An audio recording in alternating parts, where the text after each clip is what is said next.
Oi, Rafael. É o último vídeo. Vamos lá. Agora que a gente cobriu, né, a história, trouxe a história lá do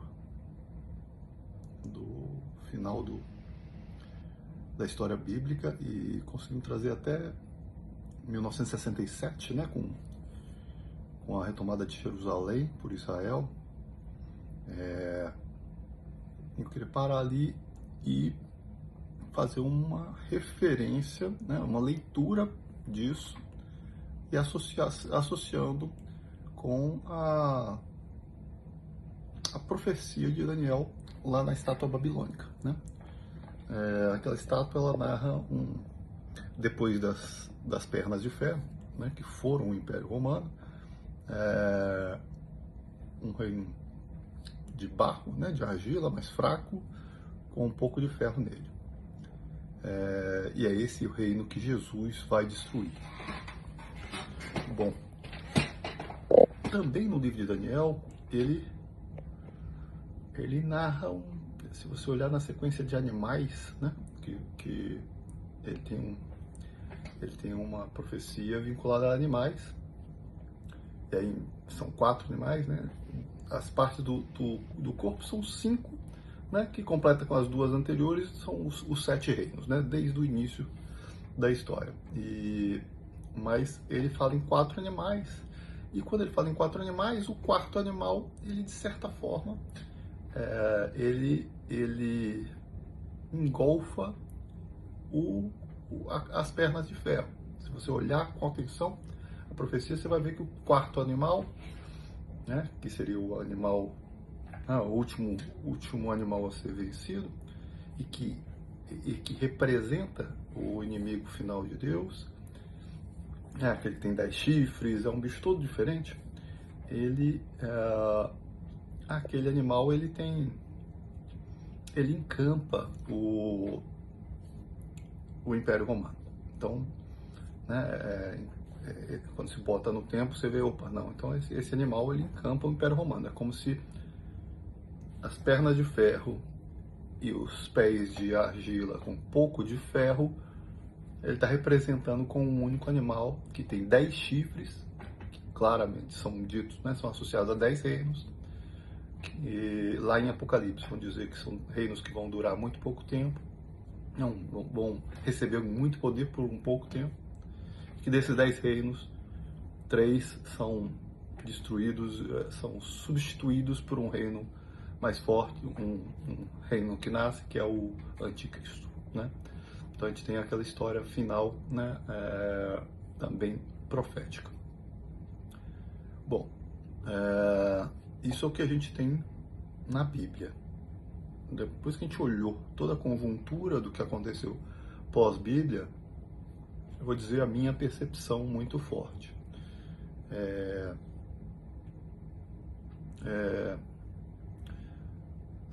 Sequência do reino do Império Romano, o que surgiu a partir de lá, né? De um lado foi o Sacro Império Ítalo-Germânico, né? Sacro Império Ítalo-Germânico, que o Papa era a figura de poder, né, que amalgamava o império porque apontava os reis, né?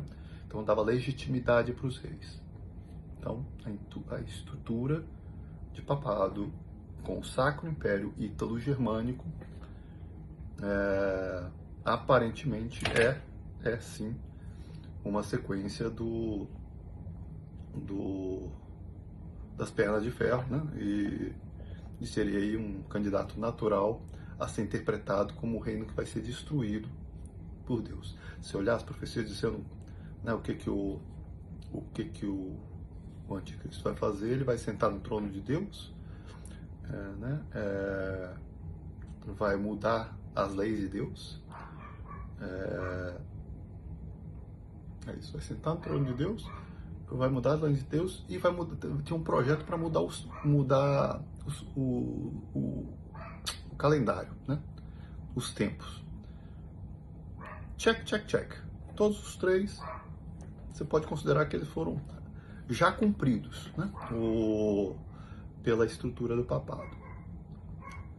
Então, quer dizer, você vê que a igreja cristã nasce nesse horizonte.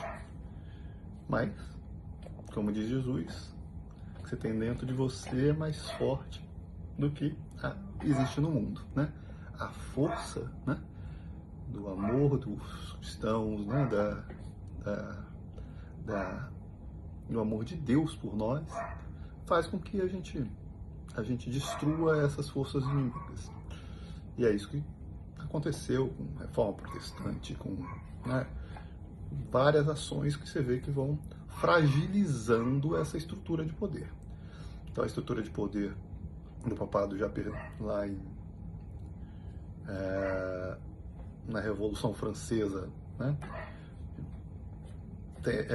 acabou com aquilo, ou seja, na Revolução Francesa. Então, a partir de lá, o Papa perdeu o poder de nomear os reis, né, teve que se restringir ao